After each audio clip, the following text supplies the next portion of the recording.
guys, welcome back to Let's Be Honest podcast. Today we have Sam, who you may know from the Real World San Diego, before proving herself on the challenge Battle of the Seasons. She stood out not just for being a fierce competitor, but also showing up authentically as herself. Confident, funny, and proudly queer at a time when that visibility really mattered on MTV. I'm super excited to have you on today. Talk about your journey, your time on reality TV, and everything in between. So, everyone, welcome Sam. Awesome. Thank you. I'm happy to be here. I'm happy you're here as well. Okay, so we're going to start with a little bit of icebreakers and then we'll jump into like the nitty gritty. Yeah, definitely. Okay, what is the most ridiculous thing you've ever done to get someone's attention? I will say I've actually been thinking about this since you sent it over. Not necessarily to get the attention, but I tried to like get myself out of the friend zone. So our first date was like a spontaneous 48-hour trip to New York City. Yeah, it was crazy. Plot twist. Didn't get out of the friend zone. She's married to a dude now and lives in Colorado, but it's fine. Okay, so y'all's first date. So you took her to New York. Uh-huh. I That's had amazing. like an appearance on Long Island. So like she just came with me. And so like all of it was paid for. So but like Okay. on our downtime, like we went out and visited the city and went to a show and stuff like that. So yeah. And you never got out of the friend zone. That's all right. You know what? I'm kind of glad because I've heard some things like of her lore that I'm like, you know what? I'm so happy that I was gone. You dodged a bullet, it sounds like. The world, it's crazy. The world, it gives you signs. So It does. it really does. Okay, what's the most surprising thing that you've learned about yourself from a past relationship? I needed to be more patient, especially with like conflict resolution instead of, blowing up right off the bat, like taking a minute, like, hey, let's take 5 minutes, let's pause, and then be able to have like an adult conversation to be able to resolve the issue rather than just screaming and yelling and pushing it under the rug and then it never gets resolved and then it's horrible. It's twice as bad the next time. Yeah, whenever you keep it all bottled up and then there's another argument, it like whatever you're arguing about that, but then what you had bottled up, that also comes out. So then Yeah. it's just like, no, I get it. And I feel like that's very normal. It's very common in relationships. Like I have moments when I realize I need to be patient as well. I feel like it's common, like, Yeah. as long as we're self-aware. Yes. Yes. Absolutely. The self awareness is huge, and that's another thing. Like you don't realize like the impact that you as your person has on another person until you're in close quarters with people all the time. In a relationship, living with somebody, stuff like that. It makes a huge impact. Totally, 100%. If you could invent a brand new challenge elimination game, what would it look like? Out of all of the things that I have seen and done on this show, I don't know if I want to say anything out loud because God forbid they use that sound clip and be like, that sounds pretty good. Like I have said on the internet that I hated mud multiple times.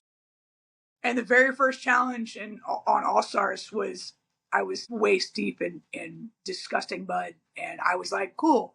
So, the challenge people, you guys just keep doing your thing because I'm not going to give you any ideas about what I don't. You're like, next question. Yeah, nah. That's so funny. Is there a moment on the challenge you wish you could go back and do differently? And what would you change and why? I'm always been a person that, believes in you live your life in the moment and, are there some things that I wish I would have done differently? Yes, but at the same time, like every action that I have made on my journey has led me to where I am now. And it's like the timeline. You move a piece and then it creates a completely different trajectory. So I'm happy with what I've done. I will say the only thing is I wish I would have been able to do more shows, but that also was out of my hands. Okay. Like I guess the one thing would be to tell Ashley Kelsey not to call Fiona Murray back, and I would have been on Invasion of the Champions instead of her. That's the one. You're like, that's it. That's it. I get it. I respect that. What's one part of queer culture or community that brings you the most joy right now? Sidewalk chalk, personally, because Wait, what'd you say? Sidewalk chalk. It's like, wait, Well, what? so I live in Florida where they're painting over all of the, all the rainbow sidewalks and stuff like that. And like, it's the fact of the matter that they do it in the middle of the night. Like they're paying these crews nighttime overtime to come in and paint the asphalt. And then they're arresting people that are coloring it in with sidewalk chalk. So continue to buy your sidewalk chalk. Don't erase us. We are not quiet. We will not go quietly. We will be loud. We will be out. Mm-hmm. And you cover up the walkways, we're gonna color it. And Yes. we're not gonna There's stop. actually really cool. The one in Orlando at Pulse, actually, there's a lady that donated her private parking lot to create a new rainbow sidewalk and parking lot that the city has no access to Yeah, because it's private property. I Yeah, like that. exactly. Like we're not going anywhere. Yeah, we will find ways Yes, to we will. express ourselves. I think it's crazy that that's happening. And whenever I talk to people about how like the world is going to shit, like it's just so bad, like Right. I just talk about all of the fucking political crazy shit that's going on. Whenever people are like, it's not that bad, like it's not going to be as bad as you think, and I'm like, it's literally happening right now. Yes. What do you mean it's not going to be as bad? Like I Yeah. never thought this would happen, and it's Right. And happening. like a sidewalk didn't make somebody gay. Leave the colorful sidewalk there. Yeah. Like your child isn't going to see a colorful sidewalk and be like, I'm gay.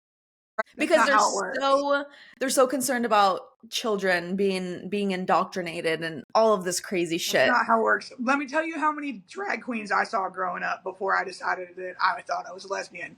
Exactly. Approximately zero. You're like, actually zero. Literally zero. Guess what? Still real gay. No, like it's so true. Like people are so Yeah, stupid. they are. Okay, so you grew up in a military family, correct? I Mm-hmm. think. Okay. Yes. My dad did 28 years in the Navy. See, my dad did 21. Nice. Go them. Okay, so what was it like growing up in a military family, and how did that shape your like worldview, your discipline, and your approach on, the challenge, competitions, that kind of stuff? So I grew up playing sports as well. So like my dad was also my soccer coach. Like before practice started, he was dad. He would when practice started, he was coach. He was coach. So like we had a very delineated like, hey, but like I was not the best with my attitude as a child. Not shocking, I'm sure. But like he'd get all frustrated, and my mom would have to talk to him like, "Hey, you cannot treat your daughter like one of your enlisted seamen behind you because she's your daughter." Mm-hmm. Mm-hmm. She's like, "Well, if she stopped acting like them, I'd stop treating her like that." You know? And like, I mean, it's funny now looking back, but I mean, no, I mean, I had a great childhood.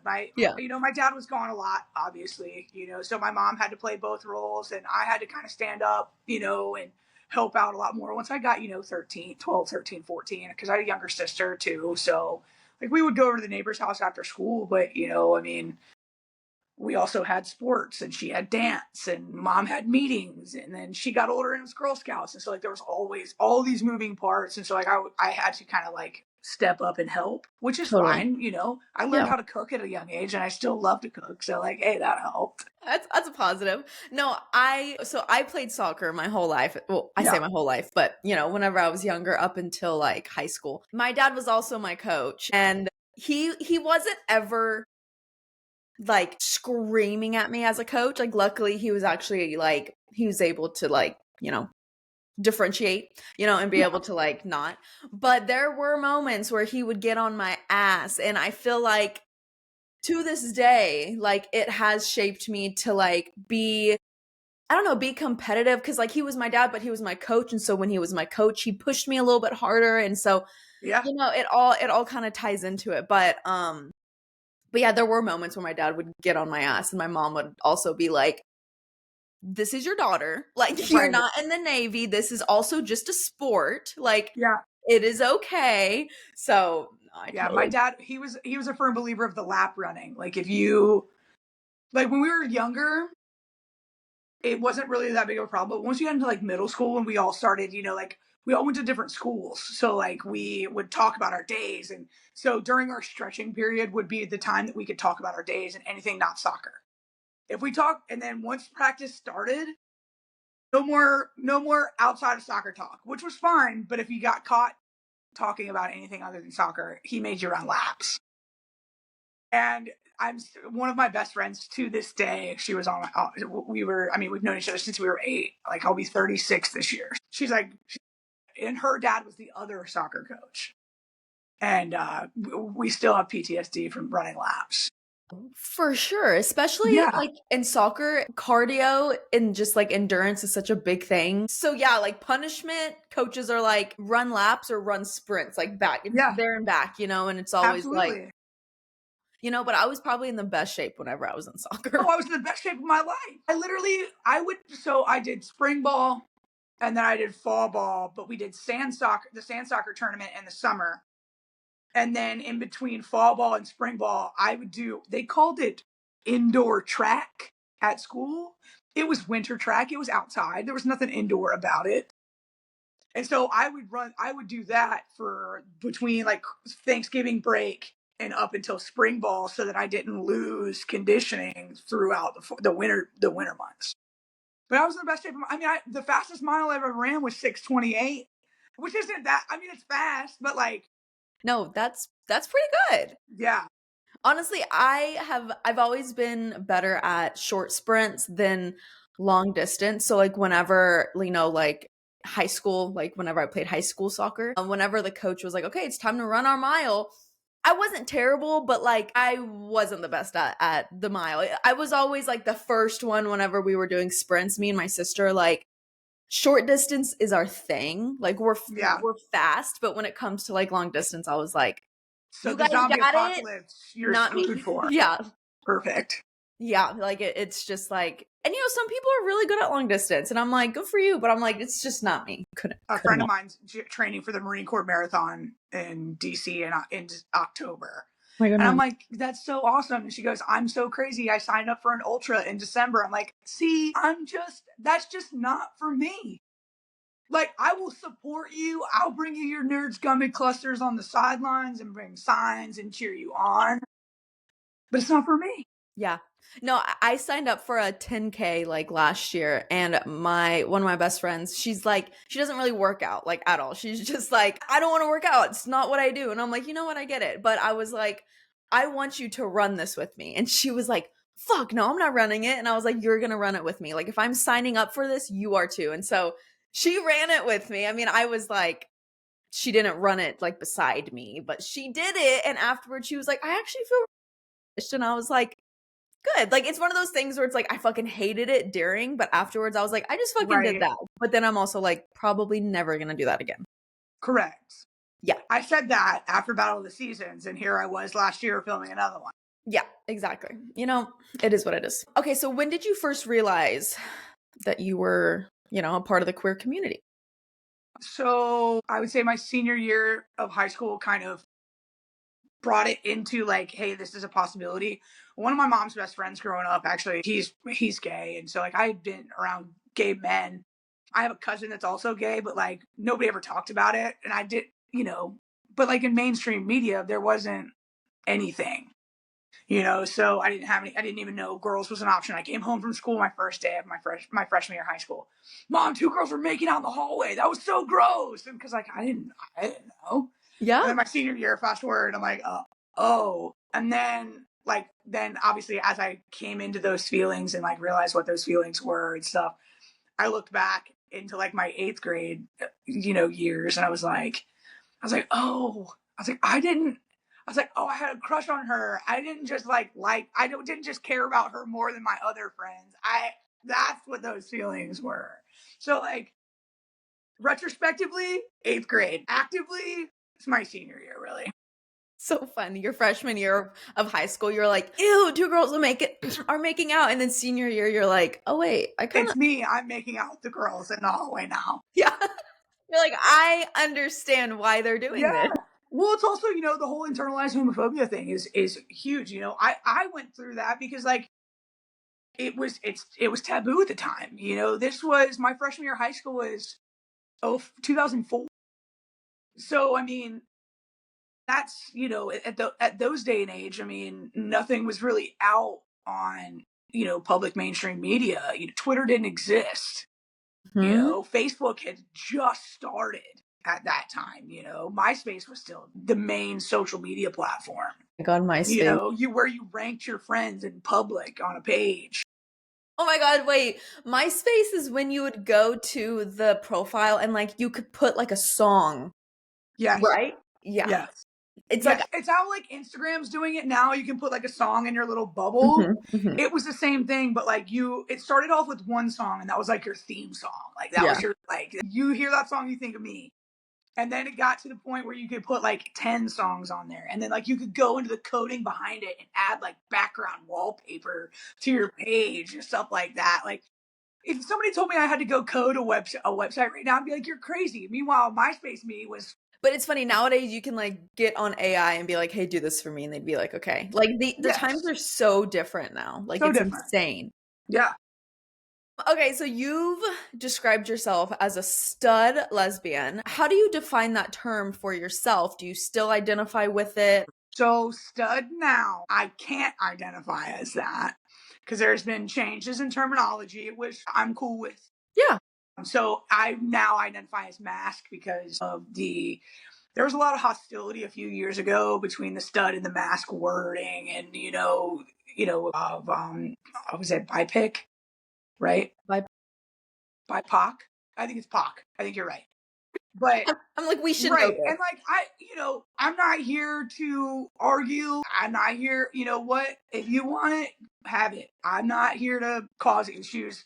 I'm not here to be the issue in our own community. Well, whether there's plenty of it already. I don't need to add any more to it. But no, I mean, I've always worn boys' clothing. One of my punishments as a child, I was supposed to be setting my clothes out the night before school, and I just wouldn't, and I just didn't get up in time, and I'd just be like late for school, and my mom would be all pissed off. She's like, if you don't lay your clothes out every night before school, you're gonna wear a dress to school for a week. And I, smart ass me, was like, well, I don't have enough dresses to wear to school for a week. She went to JCPenney and bought me all those like frilly church dresses. I Like was the in worst one. tears. Oh, the worst ones. And yeah, Oh, your mom she thought that out. she's, yeah, yeah, love her. She's That's great. But hilarious. but no, so I mean, I always wore like shorts over my bathing suit. I like always wore like board shorts were a common piece of my everyday attire. My Yeah. hair was always up. I always wore hats. Like I've always played, sports. I was always with the boys. Like I played neighborhood tackle football until I was about 13 when the boys started getting way bigger and I didn't. And so my mom was like, hey, like, you guys got to play two-hand touch now. Cause like, cause I was 5 foot tall, 100 pounds, and these guys are 6 foot tall, 250 pounds. And so like, I'm out there just getting absolutely crushed for no reason other than I tried to catch the ball. So In your brain, you're like, Mom, I can do this. mom, I am a boy. Leave me alone. Mom, I am one of them. And your mom's like, Yes. just Because come like the inside. girls in my neighborhood were all, doing makeup and doing this and all this. And I'm like one of my friend's birthday parties was an Avon makeup party. And like I sat at the table and I was like doing my mascara. I'm like, You're like, I fucking hate this shit. yeah.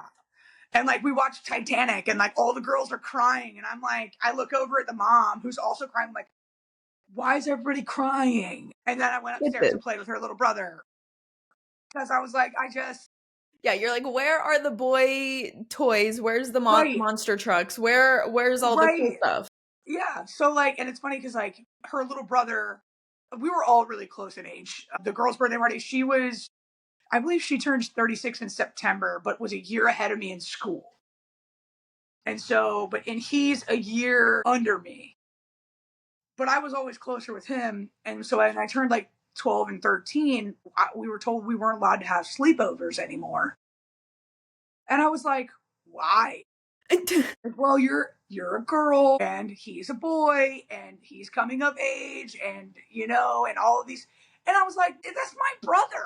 We slept in bunk beds. Like, what do you mean?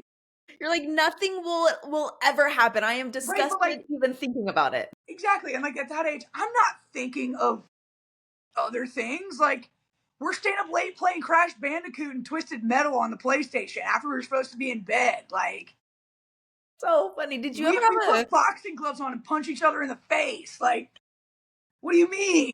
y'all are having like a sleepover and like 3 in the morning, the mom walks in and y'all are just like decking each other in the Yeah, face? exactly. Did you ever have a GameCube? No.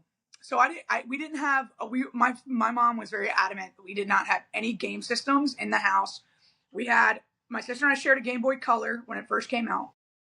And then we sold that one and we both got a Game Boy Advance. And then our first actual like in-home console was the Nintendo Wii. And we could only play games where we were up and moving. She didn't want sedentary games. You know what? I respect that. Yeah. You're like, I wish I I could was have had a mad in the GameCube. moment, Yeah. but like but also the neighbor kids had PlayStation. So like I could just go over we would go over there and we'd play PlayStation. I'd get it out of my system. Yeah. Yeah. Like you had ways to play with the PlayStation, just not at the Right. house. Yeah. Now, when the PlayStation 5 came out, I'm on like Discord chats and Mhm. Twitter bots with notifications trying to get it as soon as it comes out. You know? That's so funny. I love that. I love that your mom was like, we can get this gaming system, but you guys have to be doing cartwheels or jumping jacks. Like we have to be I'm doing gonna paint a something active. picture for you. I worked at Buffalo Wild Wings. It might have been even Wendy's still. I worked at Wendy's when I was like it was like my first job. I came home from closing one night. It was like midnight. And I walk in the door and the floor is shaking. I'm talking like and I all I can hear is Cotton Eye Joe coming from the other room. I walk in, not a child in sight. My mom and like three of their friends, absolutely shit faced, jamming on Just Dance to Cotton Eye Joe. I'm like, this is great. You're like, you know what? I actually like this. Yeah, it was great. That is so funny. I love that. I love that. Okay, so, speaking of the old days, the high school days and whatever. So, I did research and I found out that you had a little love triangle in high school. You've already talked about it publicly. Can you tell us the story behind that? Like what exactly? Because whenever I was researching, it didn't really give me much, but I was like, she was in a love triangle. I have to ask her these questions. So just tell us like what exactly happened. How did it happen? Just yeah. So I was in marching band in high school, and this was my senior year, and I had met this girl. Like the way marching, you like are in certain positions throughout the field, and like during one of our practices, there was this girl. She was a freshman, I was a senior, and she had sunglasses on, and I was looking at somebody on the other side of her, and she thought I was staring at her, and she's like, "What the fuck are you staring at?" And I'm like, "What do you mean?" I was like, "I'm looking at Joe behind you. I'm not even looking at you." And then we became best friends. And then obviously the experimentation of my future started. And her parents were Southern Baptists. And so that wasn't very good. And she was 15 and I was 17 and I was getting ready to turn 18. And like in those day and age, um, being in a gay relationship, it wasn't recognized by the government. So it, like had I been caught in any situation with her because she wasn't of the consenting age, it would have been child molestation and stuff like that, and I would have been a registered sex offender if I would have been caught in a situation that was anything other anything up below the bar. And so my parents were like, you have to end things with her because like I don't want you getting in trouble and this that the third. And so fast forward, I did. And then I dated her best friend, who was a year older, but of quote unquote consenting age. She was 16, I was 18, which is really, but I mean, we were all in high school together, Yeah. but she was the bishop of the Mormon church's daughter and also a police officer's daughter. So like, I just really, I really started picking my partners really well, and so, but there was a journal that I had kept with the first girlfriend and I gave it to her. And then it just was really bad because she was like, you break up with me, but then you're dating her. And what? So that was where the triangle came. Ironically, I'm still friends with both of them now. It took many, many, many years. Yes. But my first girlfriend actually came down to Florida to visit me, and we went to a Halsey concert. And she stayed with me. Like, it was great. She's doing great. The other one, she's, I believe, married. She's got 2 kids. And but we follow each other on social media. But in the heat of it all, because I graduated when I was 18, getting ready to be 19. I tried out for the Real World in April of 2000. So it really wasn't that long of a difference between high school, those relationships, and trying out for the Real World. And so, when you try out for stuff like that, you always want to make yourself stick out of a group of people. Granted, I already did, but I just told that story as an extra, hey, but that's how that story came out. I will say, I did not word that bio that MTV put out. MTV worded that bio, and I read it for the first time. I was like, my God. You're like, MTV, why? Yes. My mom was like, what the hell? You're like, I'm sorry, I don't know what to tell you. Yeah. Okay, so speaking of the Real World, that was 2011, right? Yeah, I think. Such a different time than today. Such a different time. Yeah. What was it like going onto reality TV as an openly queer mask presenting woman? So I was actually banned from watching MTV as a child because when Eminem performed with Elton John and performed Stan on the Grammys, about killing your wife and your unborn child in the trunk of a car, my mom's like, you're not listening to rap music and you're not watching MTV. So I had a rough idea of what the Real World was, but I never watched a season. I watched a little bit of the Real World Denver, a little bit of DC, but not. Yeah. So going in, and the only reality TV show that we watched was Survivor, because that was our family show. Mm-hmm. And I was also kind of just doing it to give the big middle finger to my mom, be like, oh, you said I can't watch it. What if I'm on it? No, you can't do anything about that. Yeah, exactly. That is so funny. But yeah, so I didn't really have a big idea of what reality TV was, other than America's Next Top Model, stuff like that. But a full blown actual reality show, the only one like I said, was Survivor, and that was just such a different realm because it's not about your everyday life. It's not. It's a competition show where you're starving people on national television for fun. You're funny. So true though. Literally, no, but yeah, we love it. So funny. They still watch it to this day. I told my mom, I was like, we got to watch this reality show that aired last night, 99 to Beat. Well, before I said 99 to Beat, she goes, Survivor started last night. Can we watch it? And I'm like, Mom, yes, but that's not the show I was talking about. You're like, Mom, we've been watching Survivor for 14, 15 years now. Can we give it up? Or however long. 25. How long has Survivor been on? Yeah, Survivor 50 airs next year. Oh my God, I was so off. That just shows. Yeah, and they do 2 a year, so I think it's 25 years. To look this up because I want to totally know how long. Sorry, hold on. How long has? No, you're good. Survivor. I was young. I think I was probably 11 or 12 when we first started watching it, because one of the guys on the first season was from our hometown, so that was really cool too. Yeah, it would be. So the 50th season. Yeah, so 25. Yeah. 25 years. That's crazy. Okay, well. Hold on. Please hold 1 second. Mom, I told you we don't have any. Remember? It was expired. I told you.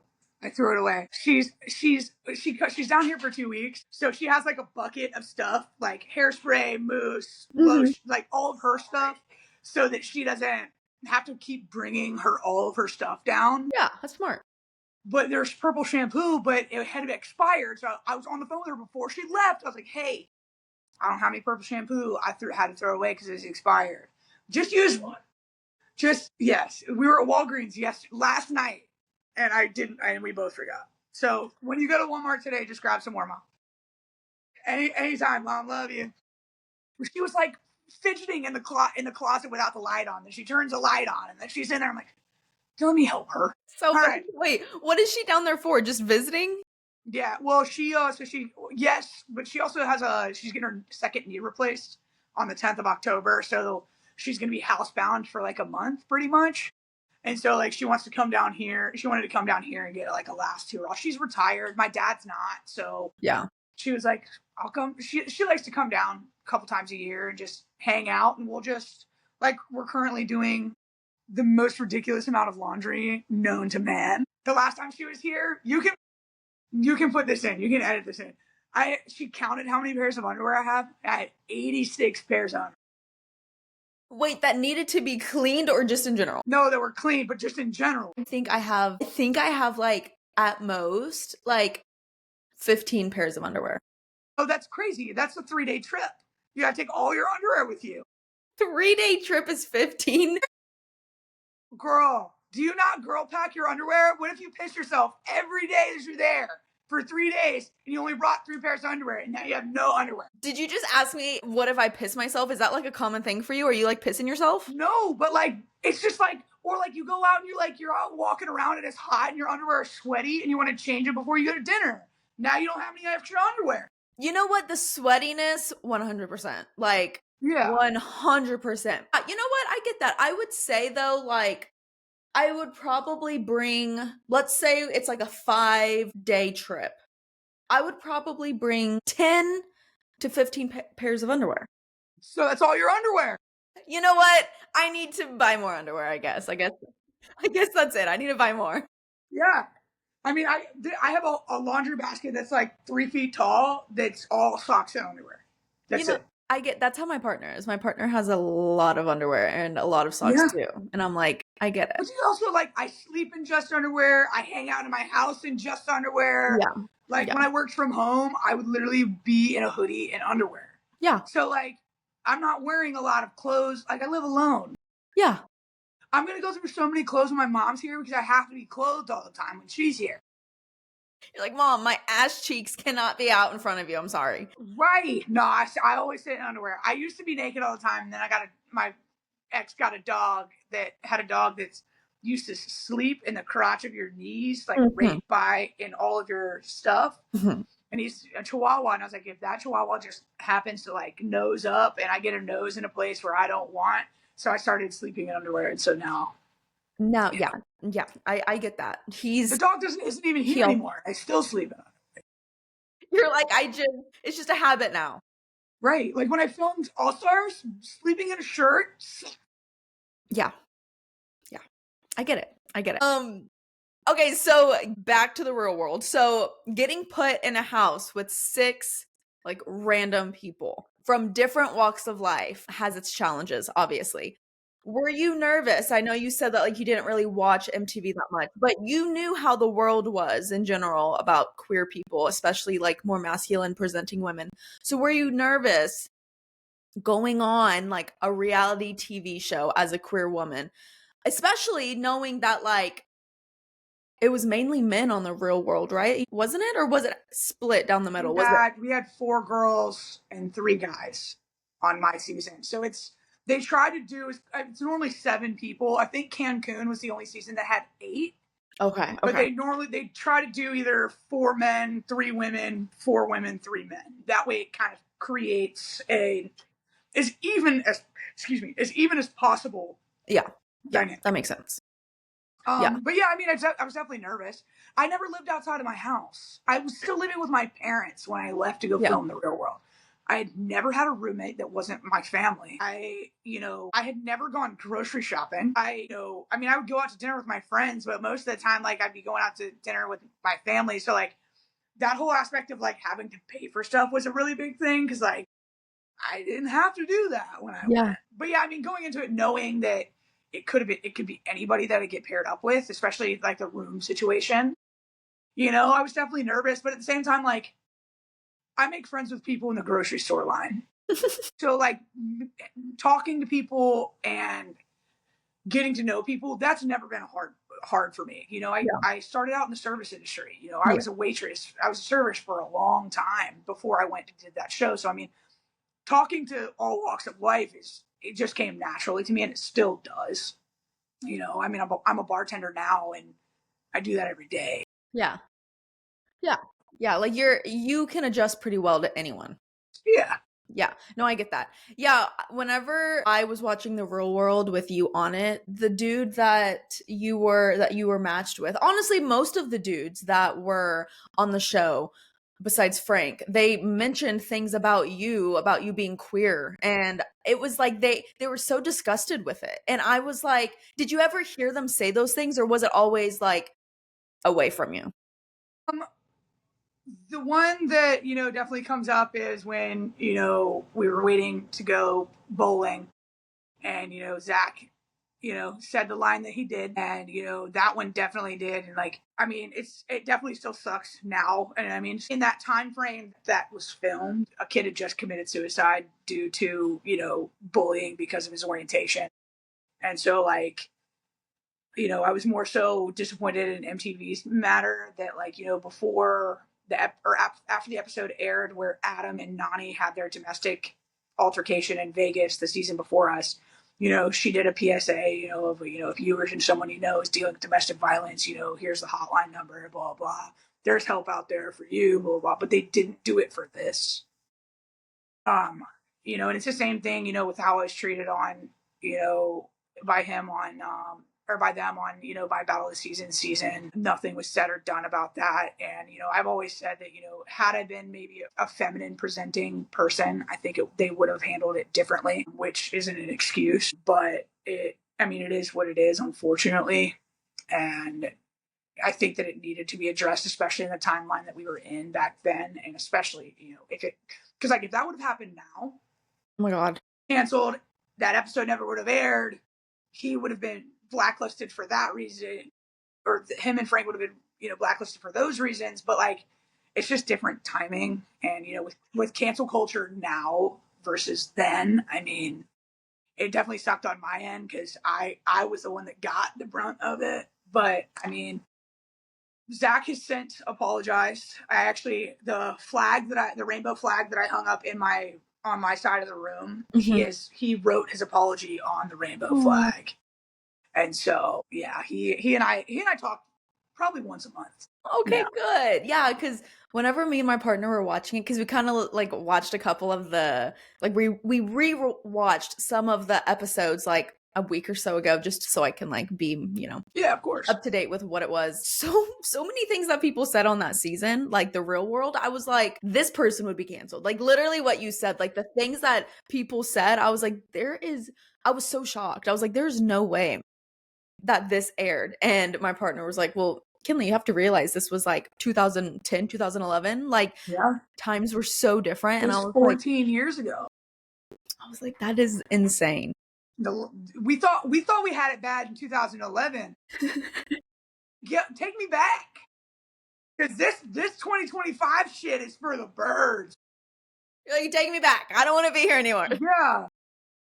Take me back to my $750 paychecks, which I thought were high and I could afford my whole life. Now I'm like, You're like, I'm terrified. Am I going to have dinner tonight? literally, sardines and crackers is on the menu. Hey, that can smack though. It can. My mom's all like, nah, I'm not eating that shit. First of all, it's delicious. Have you ever had, this is so random, but there's hamburger helper, but have you ever had tuna helper? I mean, not the branded version, but I have grown up making macaroni and cheese, tuna fish, and peas. Okay, so that, yeah. So, like, yes, in a sense of like my own creation, but Yeah. not the actual one itself. Okay. But yeah, I mean, that was a standard like biweekly meal in my household growing Me up, too. and I still make it to this day at 35 years old. Oh, 100%. Literally the other day, Yeah, I was like, me and my partner, like we were about to go to LA and we were like, okay, we need to like save up this week, like try not to spend a bunch of money. And I like to go all out with groceries. Like it's probably my toxic trait. Like I just love eating good. I just love it. I love cooking. I love making meals. Like I'm like, I want to cook us a 5-course meal like every day. And so this week I was like, maybe we shouldn't do that. And so she never had tuna helper before. And I was like, I'm going to make you some tuna helper. And she was like, that sounds disgusting. And I was like, yeah, it does, but it does. it's amazing. And it like brought back memories. And I was like, Yeah, This is good. We did a dish called tuna and noodles, and it was the curly egg noodles, Yeah. cream of mushroom soup, onions, peas, and 2 cans of tuna fish. It's literally like tuna helper, like the tuna helper that comes in the box. It's the little curly egg. Yeah, exactly. You need to get the box though and try it and then All tell me. right, I'll have to get the box and try it. Yeah, and tell me what the difference is between the two. I'm sure your homemade one is better, but Probably, yeah. okay, so looking back, how do you think reality TV and media have changed in terms of queer visibility? It's definitely more accepted. I mean, it's everywhere. It's almost to the point now where I'm like, you didn't have to make it about being gay. I just watched Amy Bradley is Missing. Uh-huh. That whole section of her ex-girlfriend talking about the message in the bottle and her whole coming out story, Yeah. that was unnecessary for the show. You know, like, first of all, if you see the pictures of Amy Bradley, you know she's a lesbian. There was no, You didn't have to as soon as it came out, I was like, that tracks. like that makes sense. Yeah, 100% tracks. No, but it's honestly so true. Like I've thought about this and sometimes I do hot takes on my episodes. And I thought about doing that as a hot take where like representation, like queer representation in the media, like it needs to happen. But there are moments when you can tell that like a documentary or like a show or like a reality TV, whatever, like they Girl, focus a little too much on it. And I'm like, we get it. You're an ally. Like, you know what I mean? I'm like, we do get you it. watch? Do you watch Grey's Anatomy? Okay, so I watched like the first 3 seasons and then I was like, oh my Okay. God, there's 47 more seasons. Yes, I'm the same way, but I'm also can't wait for October 9th for the new season because I gotta know what happens. But Okay. anyways, Teddy, Owen's wife, Yes. had this whole like lesbian arc, and I'm like, that was unnecessary. Yeah. You're like, I That respect was it, but unnecessary. yeah. Like, and then Sophia Bush comes into the mix, and I'm like, Yeah, you're like, I'm confused. ma'am, like that was all of that is so unnecessary. Like, cool, I love it. Like, there's a lesbian couple on there that's having a baby, and it's between a firefighter and an OB nurse, and they're great. I love that. I liked Amelia's, queer arc where she was with is it Fight Master? Whatever her that's her that's their excuse me, not her. Their like real name, Okay. but they're non-binary. And so like having a queer non-binary person on a show like that was a cool arc Yes. of like, and they were explaining, their character was explaining like, like I'm not labeled, blah blah. And like that was cool because that was kind of like the first time that I'd seen it on that large of a scale. Yeah. Yeah. Outside of like Generation Q or Yeah. a queer based show. Yeah. So that was pretty cool. But like I said, like not every show needs to have a queer arc. I feel like it's funny because like I feel like honestly I don't know, it's like I feel like every show should be very diverse in different ways, but there doesn't have to be a storyline with the queer Correct. person, like, you know what I mean? Like I feel like so many, like I said, so many like producers or whatever the fuck, I don't know how it works, they want to be super inclusive and I'm like, period, amazing, but it's like a documentary about like a murder and then it's like, well, let's talk about her life, she used to be lesbian or whatever, and it's like, Right. oh, like, but then it like didn't make any sense. It was like, okay, so how did that go into this documentary? How did that build the storyline? It didn't. Exactly. It didn't. Exactly. And then the next episode is like something completely different. Yeah. Right. It has nothing to do with anything of that storyline that you just built up and you just forget about it ever happened. Yeah, you're like, I respect it. Thank you for telling me her background, but like, I'm confused. Why? Why was that needed? Why? No, I get it. Okay, so transitioning from the real world to the challenge, what were the biggest surprises in terms of like strategy, relationship, stress, and just like physical demands?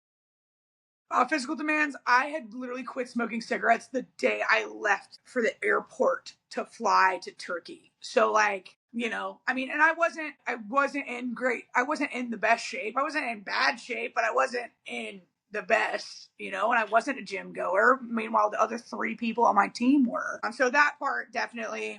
Also, the only time I had ever traveled international was to like the Dominican Republic. Not even there. I don't even think I had gone to Mexico when we filmed The Real World.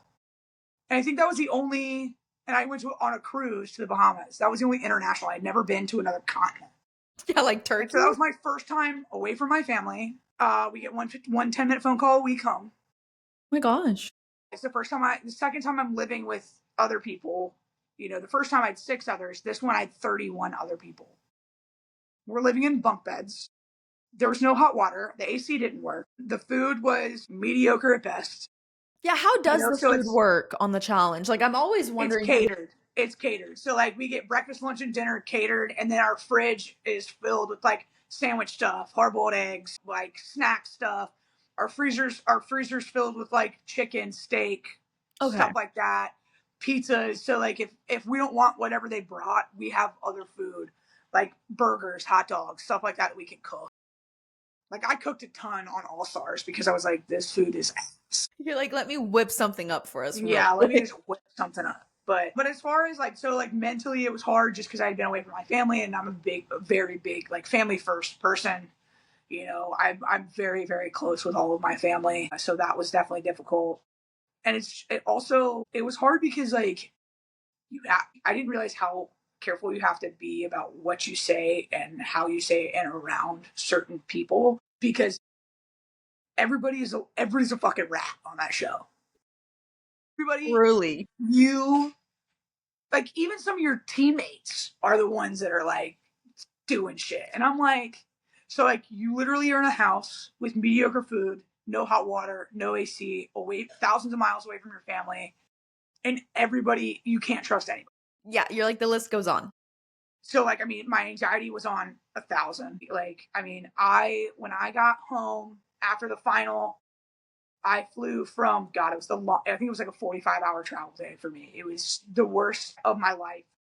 It started with a 6-hour bus ride, then a flight from Windhoek, Namibia to Johannesburg to London Heathrow, London Heathrow to JFK to Dulles, Dulles to Norfolk.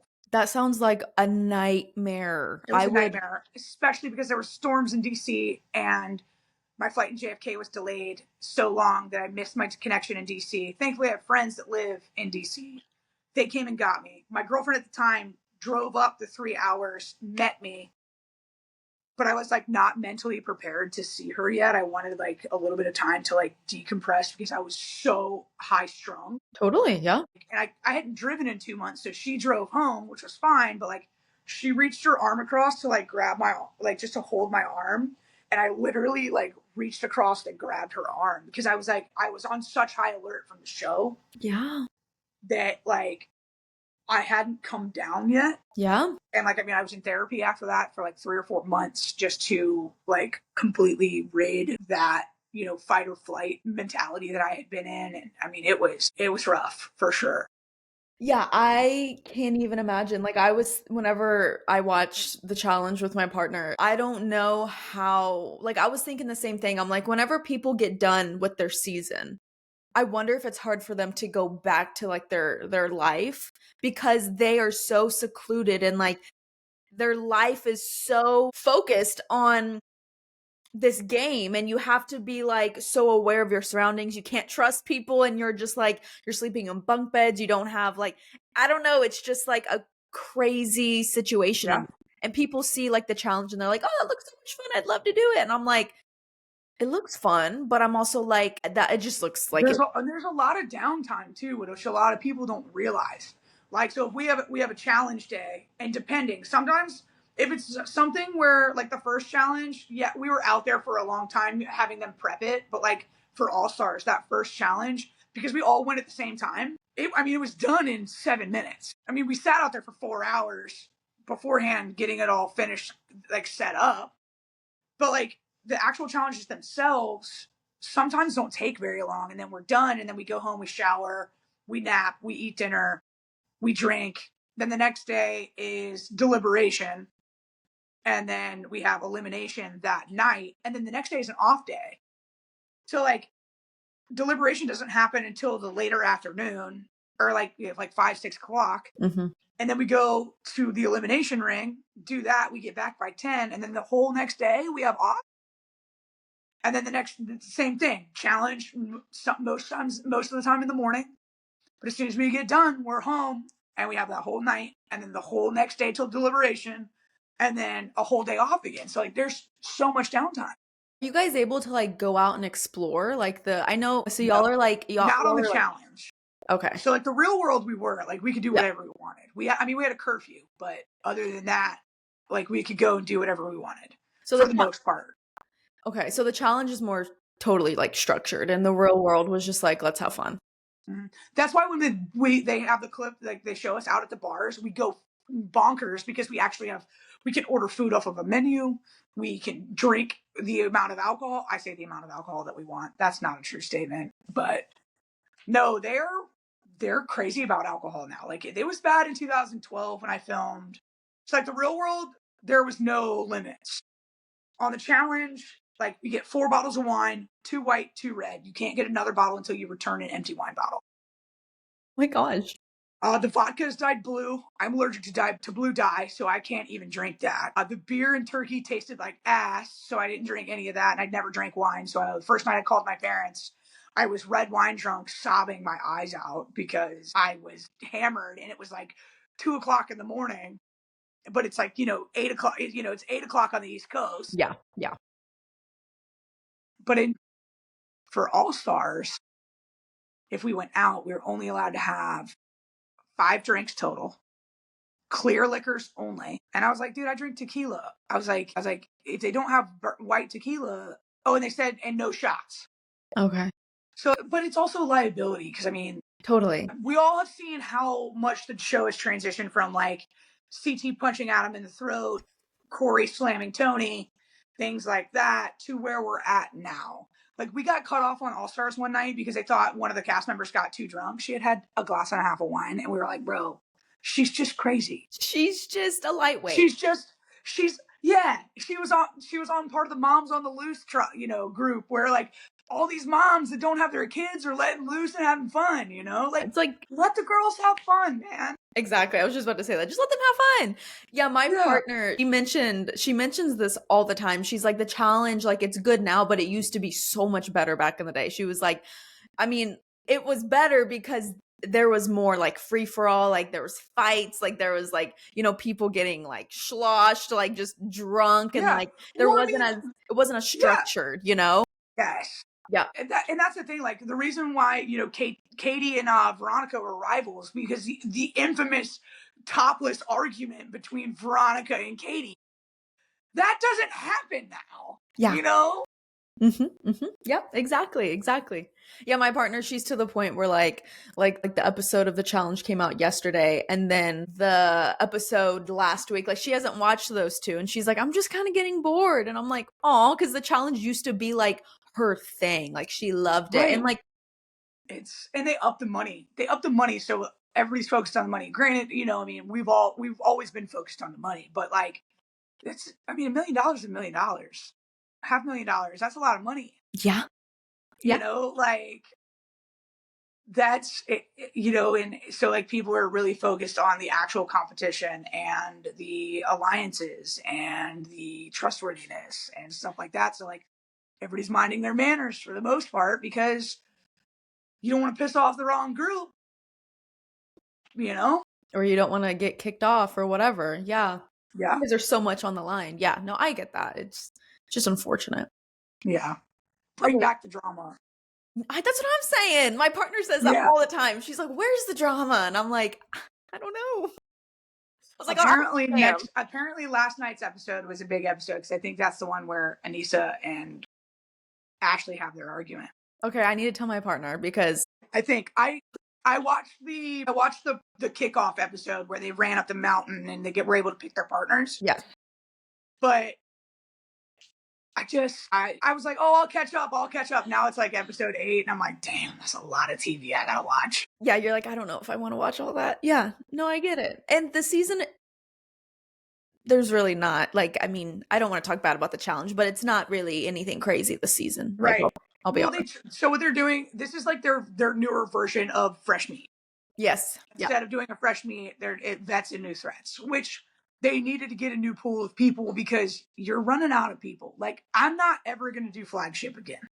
Yeah. Like we did Flagship because it was 40, but she knew she wasn't going to get very far. So like, I get like, if an All-Star season comes, I'm in. Sold. Sign me up. Because it's 5 weeks. It's up to 5 weeks.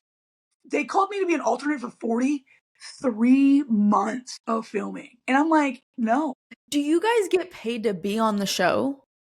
Okay, because I was about to say, like, how do people take off 3 months from their regular life? Like, how do they pay for their bills and stuff? Yeah. So what I did when I did All Stars, just to kind of give you an insight to that, I gave my mom all of my passwords to like my power, my all my banking. But she was also a co-signer on, like, a joint owner on all of my accounts, Yeah. all of my credit cards, everything like that.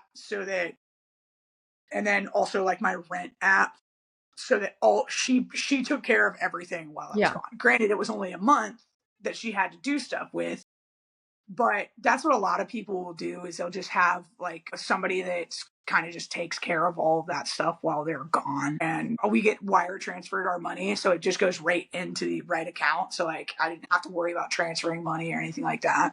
So, like, the people that are like, that have been on the show longer, like CT and like whoever else, I can't think, Bananas, all that stuff. I'm assuming they probably get paid more.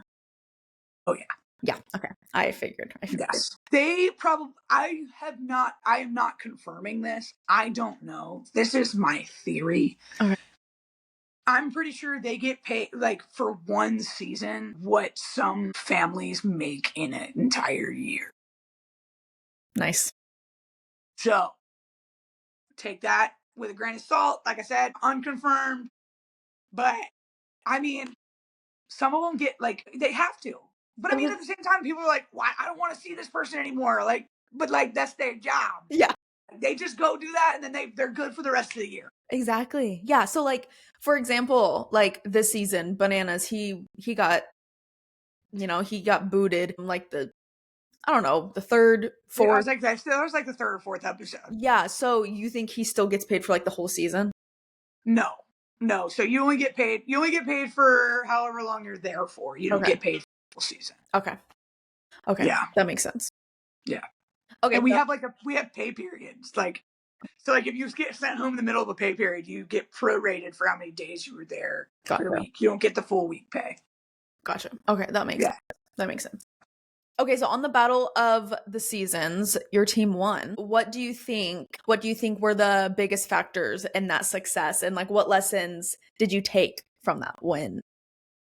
So I think, especially, going into it, we had kind of come up with a team pact that if there was any eliminations that had come up, that if we got sent into, Frank and I would go in together, and Zach and Ashley would go in together. And then obviously the first elimination came up, and I volunteered because I knew that I didn't do a great job in that daily. So I was like, I feel that I need to go and prove myself to myself and my team that I deserve to be here. And then neither of the guys volunteered, and what ended up happening is, whoever the winning team gets to pick. So they picked Zach because they think that he and I don't have good communication skills, which we didn't at that time. But and then we ended up winning and sending Jemmy and Knight home. That kind of was like, it kind of like brought Zach and I closer to be like, okay, like she just did this puzzle by herself, and it wasn't easy. They were mosaic tiles. Like they weren't, and it was like, it was crazy. And so like, anyway, so like that happened. And then like, we kind of like started to get this little meld going. Like I'd go work out with them in the gym, like not do crazy stuff, but like I'd go work out, hey, let's take it easy on drinking tonight. We've got a big day tomorrow. And so, our team communication got better. And then we went into the second elimination. It was Hall Brawl. Battle of the Seasons was the inaugural season of Hall Brawl. And we had made a deal that Frank and Ashley were going to go into the next one because Zach and I had already gone in and put our namesake on the line to go home. And we won and we came back. But it was Hall Brawl. And I'm like, I'm trying to piss Ashley off. Like we're in the backyard, like pushing her, and I'm like, think of the angriest song you can think of, get mad, and she would just be like, ugh. And I'm like, You're like, girl. and Frank's like, Frank was actually, he's like, you're literally the football player. He's like, this doesn't make sense for me to go in. And it didn't. And so like, I looked at Zach and I was like, I'll go. And he's like, I'll go. I was like, okay. So we foregoed Frank and Ashley going in. And then when we got to Africa for the last elimination, right before the final, Zach and I looked at each other. We put sunglasses on. We were like, nah, baby, we're done. We're going to the final without you. And so that's how Frank and Ashley ended up in that last one. Cause like Zach and I weren't going to budge. Yeah. But going into that elimination definitely helped solidify our team dynamic a lot more. And it kind of sucked that it came down to that. Yeah. But, that was kind of like the big turning point. I mean, Frank and Zach ran that game. Yeah. Just like Frank did on All Stars. Frank does what Frank does. That's true. Yes, very true. So when you guys won, how did you feel? Were you just like, holy fucking shit? Yes, but I was also so happy that it was over and I could go take a shower and lay in a real bed without somebody sleeping above me. And I could call my family and I could disengage and disassociate and not have to worry about anything. So much so to the point, so Dustin and I had the same room after the final. They do a wrap party with all the production, all the cast, and like it's like this big celebration. Everybody gets drunk, blah, blah, blah. Zito and I slept through it. We were so tired and we just crashed and we slept till the very next we slept till the next morning. I'm talking like 14 15 hours we slept, and we woke up, we're like, damn, nobody woke us up for the wrap party. Like, I just missed the fun. I was so ready to get home.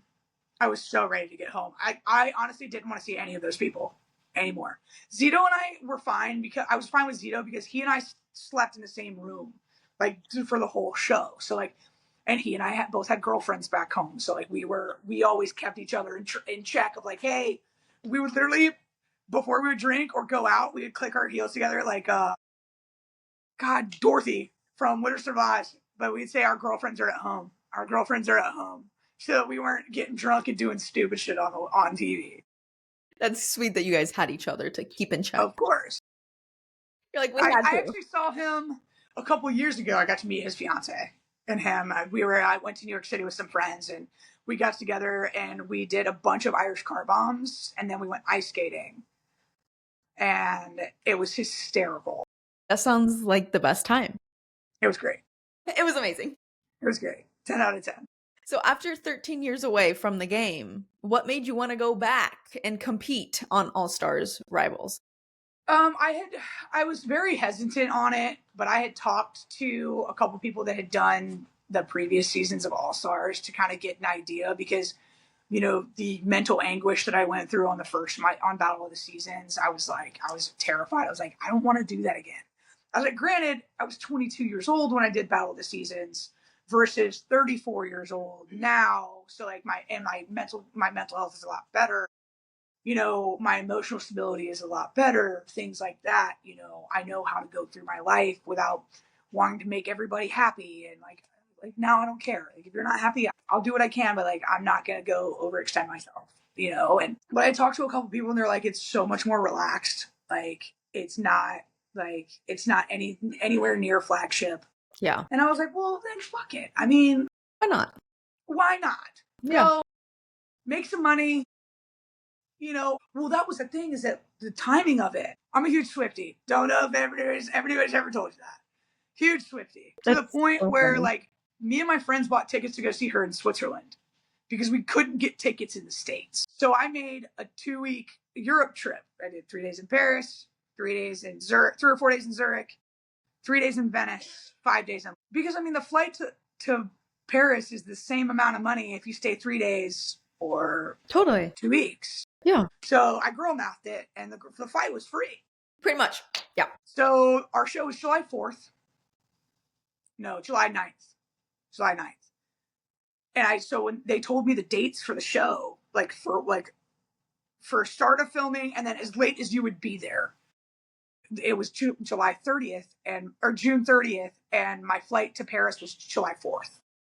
And I told him, I was like, that's fine. I was like, I can do it. I was like, but you have to guarantee me that I am home before July 1st because I'm not missing that flight. And if I do, you guys are going to pay for it. Totally. Yeah. Because like I'm not screwing up my trip to Europe because you guys can't keep your end of the bargain type of thing. To be fair, I didn't think I'd be there all 5 weeks. Yeah.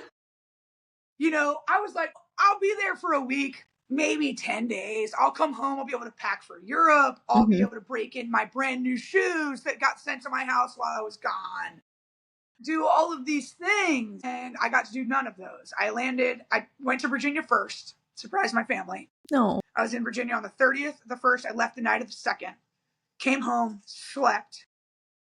The day of the 3rd, I unpacked my Vietnam bag, repacked all, because I came home with all clean clothes. I repacked my Europe bag, went out with my friends till 3 o'clock in the morning, got up and was on my way to the airport by 11 a.m. on July 4th. You know what? I could So like never do that. Well, right. But you asked, you're like, do you know when you come home, do you decompress? Do Yes. you do any of this? I didn't have time. So like I was on, I did the 5 weeks of the challenge, home with family in Paris or in Europe. So when I got home from Europe, I turned my phone on Do Not Disturb for a week. I was like, nobody talk to me. Nobody look at me. Don't ask me where I am. Don't ask me if I want to come out. And I did, like for a week. I sat and played video games. I watched TV. I took a shower in my own shower with my own soap and my own stuff. Like, I mean, I have my own soap and stuff, but like, traveling in Europe, like, you're using body wash as shampoo because I went with a backpack. I backpacked through Europe. I didn't, but yeah. So I decompressed for like a week. And yeah, I love that. I love that for you. I probably would have done the same thing. I bet coming back from all of that, so many travels, I bet that was insane. I was on 3 continents in 4 days. Freaking amazing though. Right. Like, but like, it's great, but like, I tell you what, no jet lag ever touched me. Because if you just don't sleep and you just keep going. Yep. Yeah. Okay, so what have you been doing since your time on reality TV? I traveled quite a bit last summer. I've honestly I took like 5 months off from work and I just kind of hung out and moseyed around town and hung out with friends, went to the beach and went back home quite a few times to go visit my family. And I had quite a few visitors come visit me. And then, I started working. I started back in the bar business in December and now I'm bartending. And I mean, I love it. I love talking to people. You get paid to talk to people. It's great. And you're in Florida, right? Yeah, I'm in St. Pete. Okay. But that's like such a good place to bartend. Such a good little area. Yeah, I moved down here a little over 4.5 years ago. I did it on a whim. I'd never even been to St. Pete. Didn't know anybody. Isn't St. Pete like pretty gay? Oh yeah. Yeah. Okay. Well, and that's why I picked it. I had always heard that St. Pete had like a really big LGBTQ plus community, and that was one of the deciding factors of where I was going to go. The 3 places I had on my list were Charlotte, North Carolina, Austin, Texas, and Austin. That's where I live. Yeah, I love my cousin. My cousin lives in Austin. I try to go like once a year. I didn't get there this year. Austin is amazing. I love it. So. Have you ever heard of Spicewood Winery? Yes. She's the events director at Spicewood. Oh my God, that's amazing. Yeah. That's so cool. Spicewood is like, it's like further out. Yeah. I was about to say, it's kind of like in the hill country area, right? Yeah. Yeah. I know what you're talking about. Okay, so winning the show carries a lot of weight, but what did it mean to you, specifically a queer woman, to win? It showed that like we can do anything that anybody else can do, type of thing. Yeah, I wasn't in the best shape. I'm not an athlete. I wasn't an athlete anymore. And I'm the low lesbian on the totem pole of this, massive gargantuan athlete totem pole. But like, I mean, I was still there. I still put forth in all of the effort that I could, and to be able to do that, and on especially on a platform like MTV and the challenge, it's always a good thing. We said this earlier. Representation matters, and I still get messages from people to this day that are, that are just now watching, those first two seasons especially, Mm-hmm. that are like, like it's so nice to see somebody that looks like me on a show that I watch and I look up to, because I mean, even to this day, there hasn't been another masculine, like predominantly masculine presenting Yeah. lesbian show. Like that Casey's on there, but like, she wears makeup, she dresses in the in between, which is fine. But like, as far as it goes, like strictly mass Yeah. present, I'm the only one. Yeah. And that's fine with me if that's my legacy. And I've helped people kind of come to their true person through watching me on a national television show. That's great. I love that, and I love helping people. And, I may not see it like first person of the help, but reading those messages, it always puts a smile on my face. Cause, if only I had somebody that I could have done that with when I was a little bit younger, to kind of maybe come through true to those feelings earlier rather than, wait as long as I did, it might have been different. Totally. Cause like you don't realize that you're someone's queer representation. Whenever you go on MTV or something, like you're not, which I don't know if you're thinking this way, correct me if I'm wrong, but you're not thinking like, I'm this masked lesbian and I'm gonna be someone's like queer representation. You're just going on the show to do the damn thing. And then whenever you start getting those DMs, you're like, whoa, like, Yeah. yeah, I was on the show, but like, it's bigger than that. You get what I'm Yeah. saying? It's exactly that way. Like, Yeah. like I love, like with Frank on this for All Stars, was really adamant about, being a more positive impact for the LGBTQ community and this, that, and the third, and like him and I working on our relationship and bettering our relationship from what it was previously from Battle of the Seasons.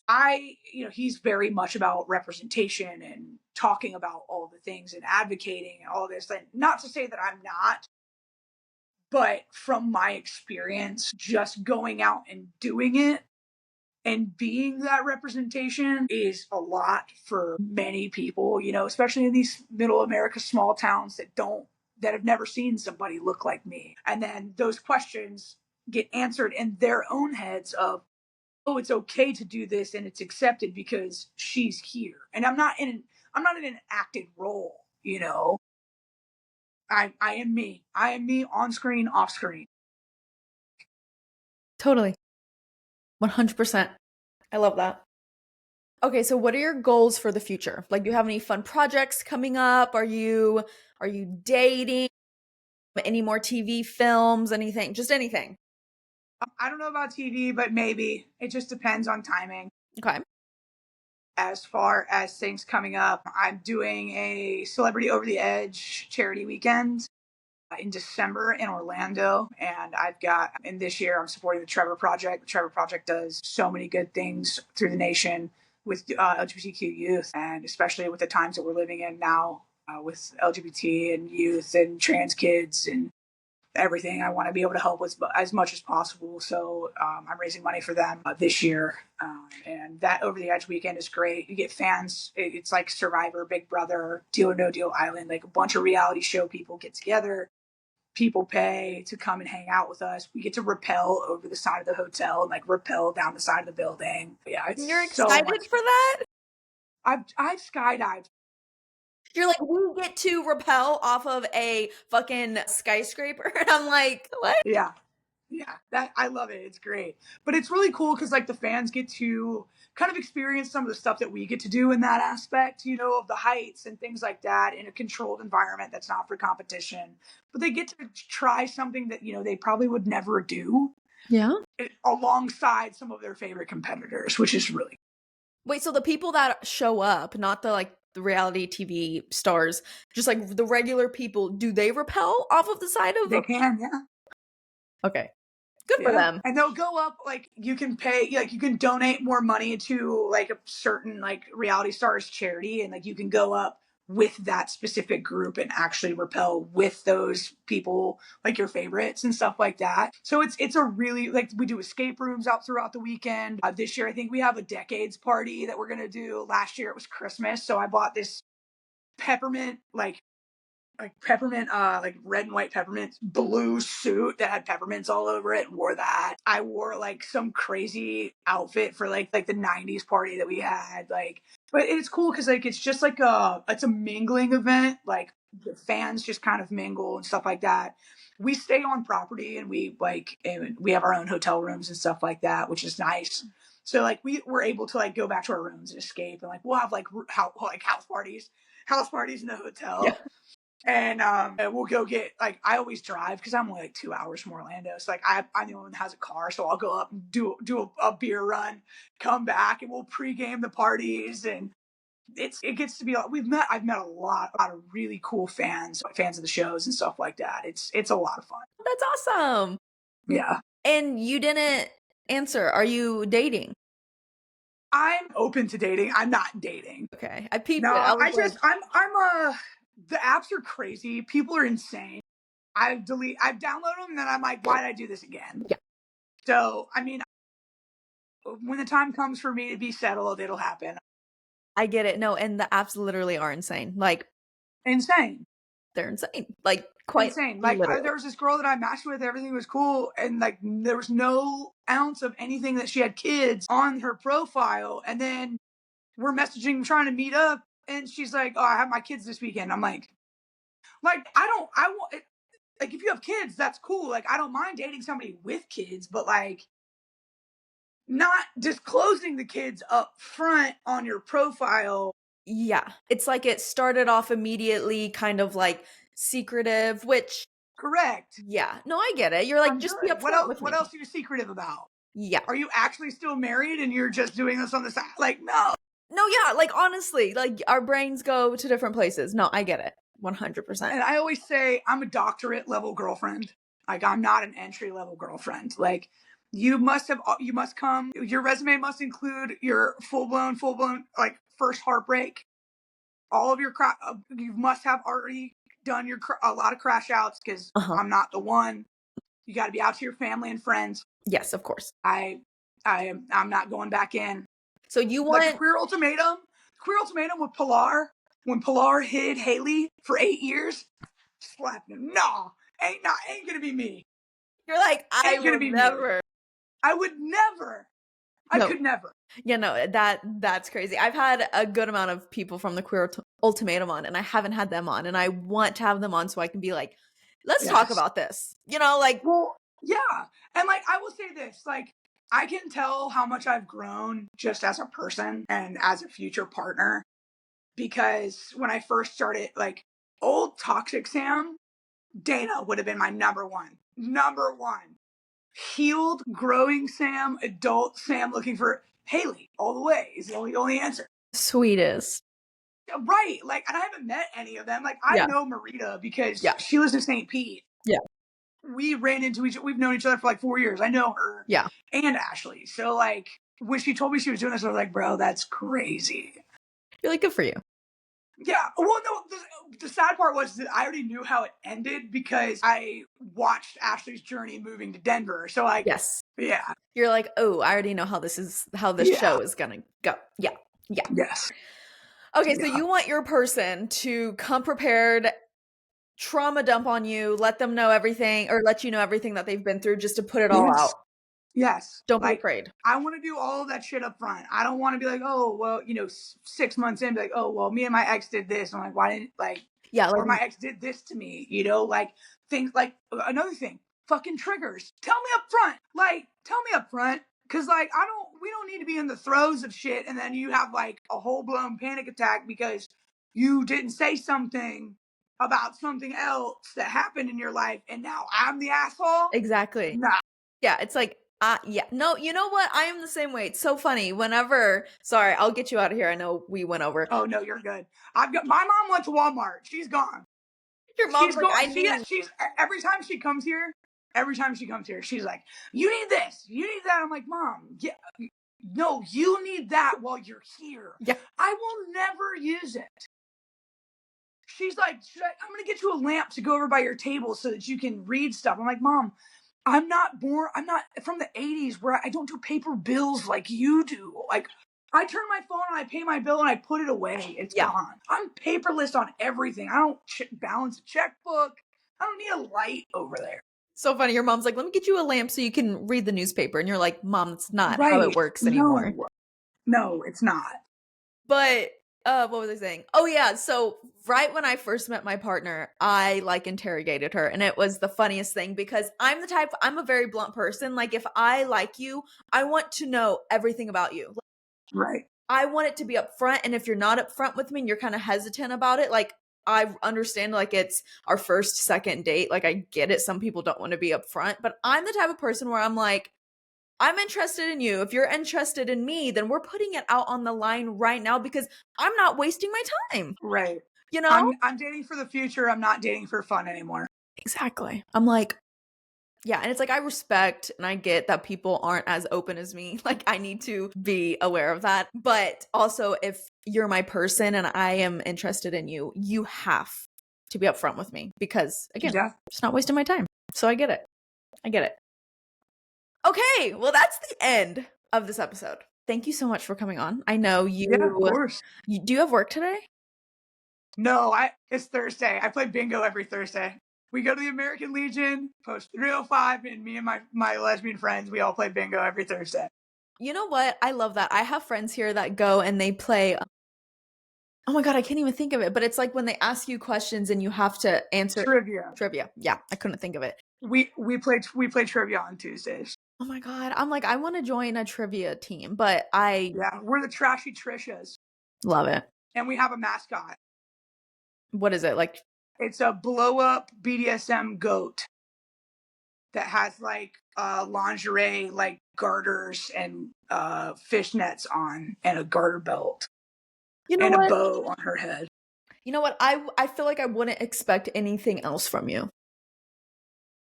Yeah, pretty much. You're like, thank you? Yeah, it's great. I love it. I think it's funny. I feel like it fits you. Okay, well, anyways, thank you so much for coming on. I loved talking to you. If you want to drop your socials, let people know where to find you. Go ahead. Yeah. I believe TikTok's Sammy Ray 1989, something like that. I don't know. Instagram's Sam RW26, and then Twitter X, whatever, is Sam I Am MTV. It's been the same one since I got it. God, 20 years ago now, I feel like. And you still don't know your username. No, TikTok, I don't know my username because I don't really do much on it. Like there's some videos up there, but like I'm not TikTok savant, you know? I get it.